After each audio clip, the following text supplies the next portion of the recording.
Hi guys, it's Miss Dixon. I am here doing a lesson on how to scramble eggs.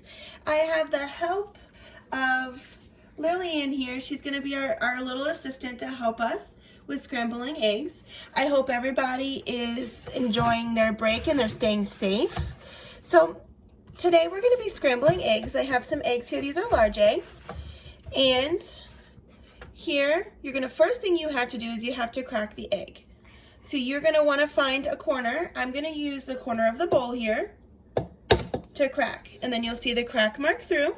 That's where you put your thumbs and you put the egg in. I am making enough eggs for a family of 4, so I'm going to make 8 eggs. But if you're just making eggs for yourself, usually you're going to do about 2 eggs per person. So here's Lillian. She's going to help us here too with breaking the eggs. Now, when she broke her egg, you can see that the yolk accidentally broke. That's okay. We are scrambling eggs, so it doesn't really matter that our yolk broke. We're putting our eggs shells back in until we're finished, and then when we're done, we will be taking those shells out to throw away. So like I said, I am making 8 eggs. So I'm going to go ahead and we're going to get our 8 eggs into our bowl. Now, when you guys have younger helpers, sometimes you're going to get eggshells into your egg mix. So I'm going to teach you a cool trick to help you get them out, because if you try to use your finger, you're going to have a really hard time. So we have one more egg we're gonna do. So we have actually a little shell in ours. Right now, it's not a big one.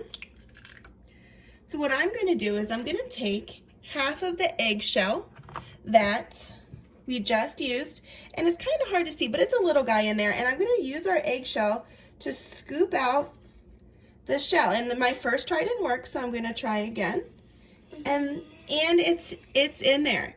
So that's a great strategy if you get eggshells in your scrambled eggs. All right, so now I just got raw eggs on my hands.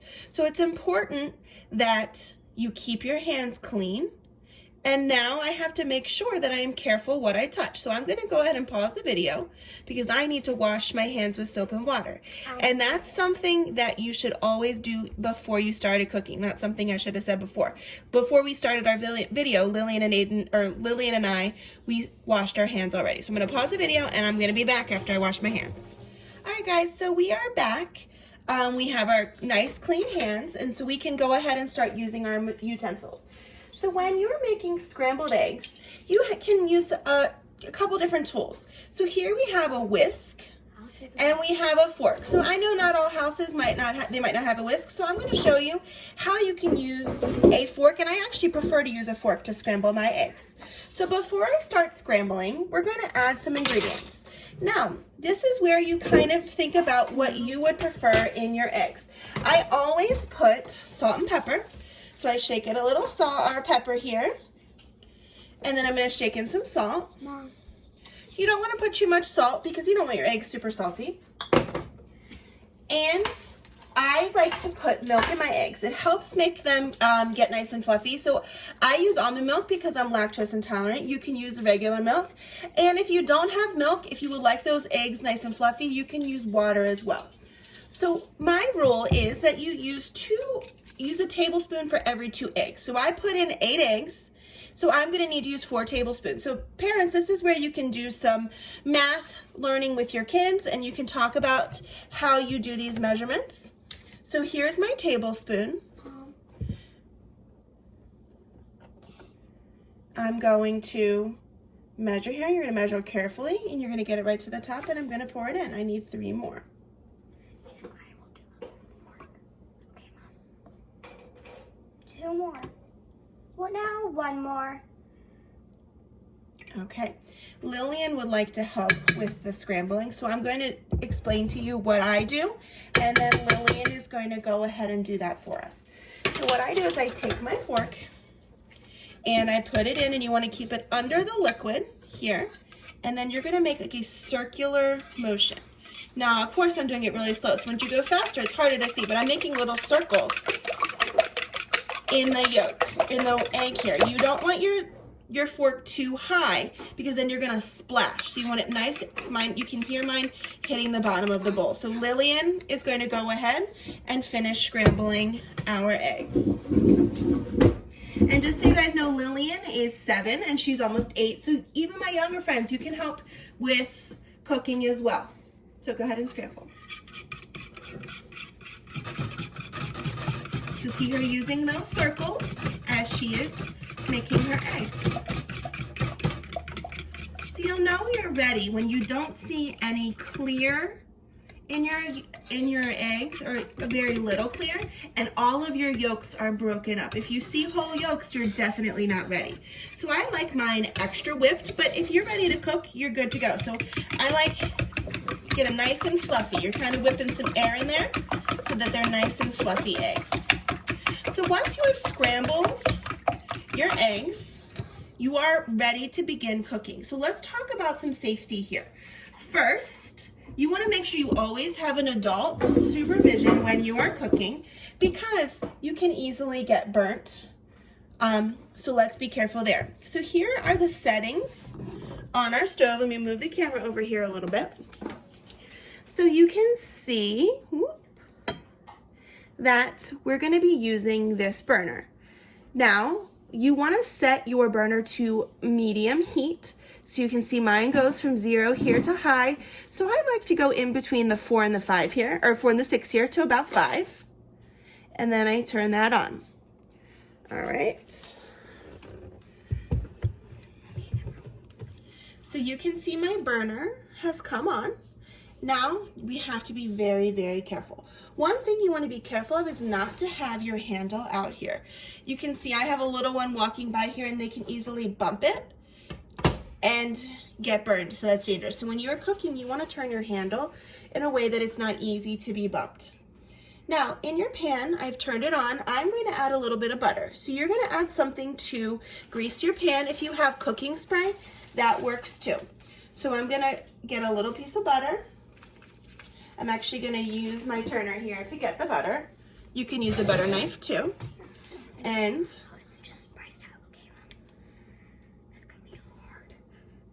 a little bit harder to do this than I expected. Cutting on through there. And then I am adding the butter to my pan. When you see your butter get really good and melted, that's when you know you're ready to add your eggs. So while we're waiting there, I want to do some talking about some of the learning you're doing at home.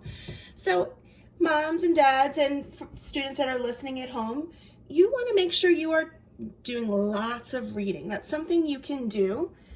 And make sure you're choosing books that you like. Don't choose books that are too hard. Choose books that you really enjoy and that you're going to have fun with. So while she's doing that too, this is a good time to add anything you would like to add in your eggs. One thing that my family really likes is shredded cheese. We have some shredded cheese here that we're going to go ahead and add. So the amount you add is based on personal preference. I don't have an exact measurement. My family really likes cheese. So I normally do a pretty generous pinch of cheese. And then you're going to want to stir that in. Some other things that you can add, this is where you can add some veggies. And it looks, oh, Lillian's telling me our butter is melted. So you can add veggies, you can add meats. It all depends on what you like in your eggs. So now we're in our pan. So we're gonna let it begin to heat up here. And let's keep talking about those books. So choose books that you find interesting. If your child really wants a book that's hard, try reading it with them. That's an excellent way to build vocabulary, become a better reader. So don't discourage them from having books that are too hard, but they might need your help. All right, so you can see here that my eggs are nice and scrambled. My handle is at a safe spot so it can't hurt anybody. And we're just now waiting for our eggs to heat up. So once your eggs begin heating up, you're gonna take this is like a pancake turner, and you're going to want to scrape it along the bottom. So that way you're getting any eggs that are beginning to cook so they don't burn. So right now I'm noticing that we're not hot enough, so nothing's really scraping up. So we're going to take a pause a minute, and we're going to wait a little bit longer.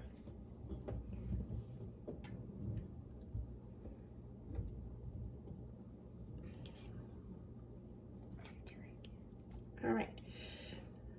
So as we're waiting, she's going to try again. You don't want to wait too long in between things, but as she's looking, Lil, is anything coming up when you do that? No. So it's still not ready. So depending on your stove will depend on how long this takes. This is a mistake where a lot of young cooks are. They think they need to turn their pan up to make it cook faster, and that's where you're going to burn your food. So be patient. You don't want to rush it. You don't want to have burnt eggs. That would taste terrible. Yeah. So just be patient here, and we're going to be patient as we're waiting. So parents, you can also use a lot of these experiences to help teach with maths, as you saw with our measuring. So it doesn't just have to be that paper and pencil. Hi, Lillian. It doesn't just have to be that paper and pencil. A lot of real life experiences that kids wouldn't get in school is a great learning opportunity for them. Something else you can do is after you cook, teach them how to wash dishes. These are skills that our young ones are going to need, and the earlier they start, the more proficient they're going to become at them as they get older. So I'm going to go ahead and start again. And still nothing. Nope, still nothing. I'm going to start from the back too, but I can tell it's starting to heat along the sides. So I know we're going to be ready soon. So remember, this is very hot. You're going to want to be safe. This handle is nice and cool. This is actually wood. It has wood. A lot of handles will have rubber or plastic on here that are made safe to be hot, so you don't get hot. But these are very, very hot. So you need to check your pans to make sure, oh, she's starting to get some up. Check your pans to make sure you know which part of the pan is safe to touch while you're cooking.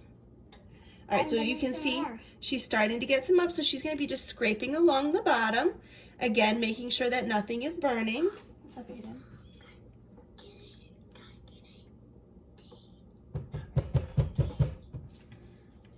All right, so you can see her going in. Again, parents, this is Lillian. She is only 7. She'll be 8 soon. She wants me to tell you that. But you can see how young she is, and she is able to help. Now, of course, you're going to need to be here to supervise, and the younger your children are, the more careful you want to be.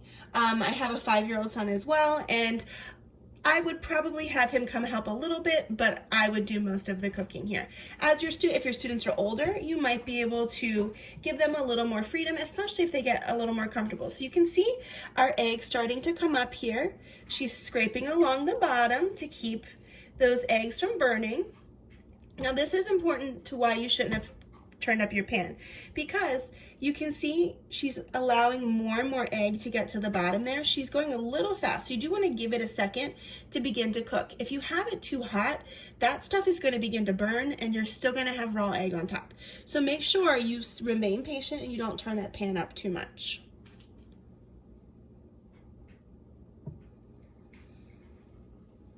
So she waited a little bit. She's getting those eggs good and ready.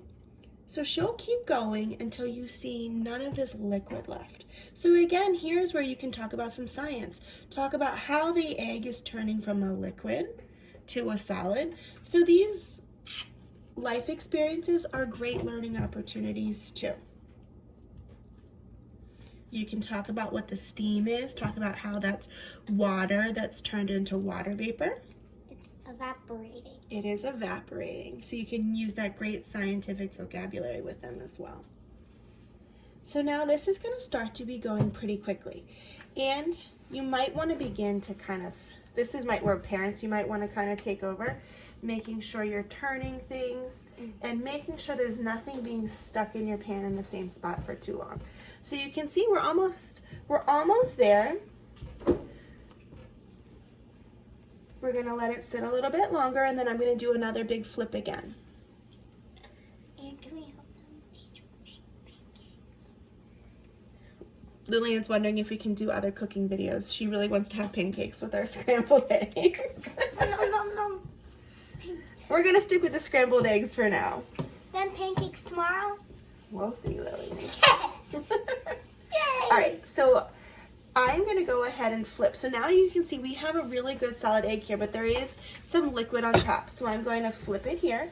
Some people like to break this up into really small pieces. I like to keep mine nice and big so you can really appreciate how nice and fluffy they are. Yeah. So once I get these flipped, whoops, Uh-oh. We had a little fallout there. Good thing Lillian got out of the way. She could burn her toes there. Once you have it flipped, that means my pan is nice and greased, so it isn't sticking. If you notice that you have a lot of sticking, you're going to want to use a little bit more greasing. This is a pretty new pan. Oh, she's showing you what we did. You can see our mess there. This is a pretty new pan, and it's a non-stick pan, so we are really not having any issues with sticking. I'm noticing a little bit of liquidy here, so I'm going to go ahead and flip in there. Now, some people don't like to mix their cheese into their eggs. They like to add it on top. So you can also top your eggs with the ingredients that you would like. So I am just about finished with these eggs. I'm going to say goodbye. Thanks for learning how to watch to make scrambled eggs with us. I'm going to try to do some more videos, so keep an eye out for those. We miss you guys. Have happy learning. Stay safe. Be healthy. Bye. Bye.